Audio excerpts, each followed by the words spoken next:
is a 6.4-inch Brook rifle. Now, unlike the smoothbores, where you determine the type of gun it is based upon the weight of the projectile, rifles are determined by the diameter across the muzzle. So this 6.4-inch Brook rifle has a 6.4-inch diameter across the end. And Tredegar manufactures not just the 6.4-inch Brook rifle, but also the 7-inch as well as the 10-inch. And according to modern military historians, the Tredegar rifle, the Brook rifle, is the superior form of heavy artillery made by the Confederacy during the war. All the guns we've looked at so far have been considered light artillery or field artillery.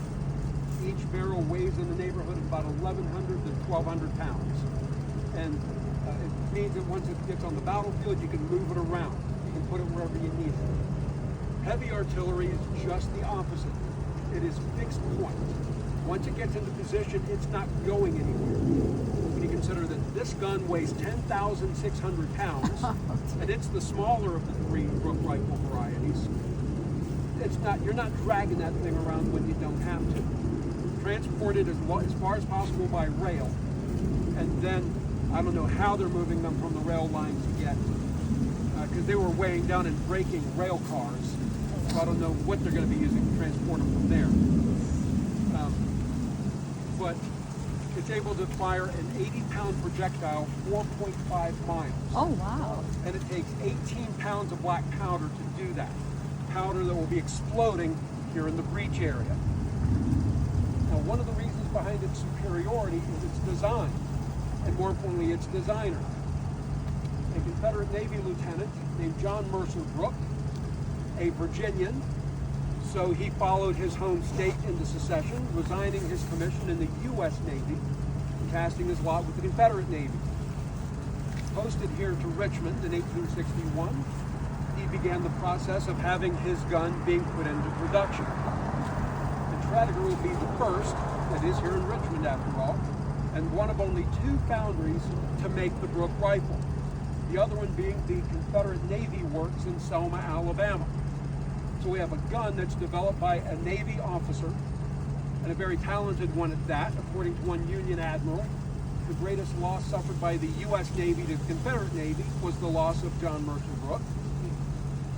So we have a gun created or designed by a Navy engineer. One of the only other facility that's making this gun is a Navy installation, so you'd naturally suspect then that this gun was intended for the Navy. And you would be correct. In fact, the CSS Virginia, battling the Monitor, in March of 1862, had 3 7-inch Brook rifles installed. When they're on board ships, they're called pivot guns. Because again, they're not going anywhere, but they can pivot from side to side. But despite the superiority of this gun and all of its accolades, it's also a prime example of the weakness in the manufacture of Tredegar iron cannons. And that's going back to that process, that wet casting process, where you're taking 2 halves of a cannon barrel mold, a half a mold in each half. You put them together, forming a full mold, and then you fill that mold with molten iron. So what results is a solid piece of iron that looks like a cannon barrel, that has seams that run down each side. And you can clearly still see the seam on this one. And seams are prone to explosion. So what they determined early on in the 1840s that they have to reinforce the breach area where the black powder is exploding. Now, Brooke had that in mind in his design, and he added extra material around the breach. But through trial and error and probably some breach explosions, they determined they had to add an extra belt of wrought iron. So we have an extra belt that's going onto the Brook rifles until October of 1862. When at the recommendation of the Confederate Secretary of the Navy, they start adding a second belt to the 6.4-inch Brook rifles. And certainly with the bigger guns requiring more black powder, they're going to require more reinforcement. So some of the 7-inch and 10-inch Brook rifles will have 2 or 3 and even 4 bands of reinforcing material. Yes. They almost look like an armed armadillo with all the ridges on it.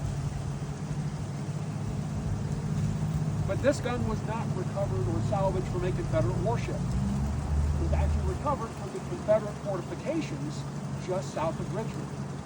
So this was one of the many guns that were positioned over the James River, keeping the Union Navy at bay, frequently Union squadrons led by the gunboat Monitor, keeping them from getting to Richmond and doing damage to the Confederate capital. So any questions about our Brooke rifle?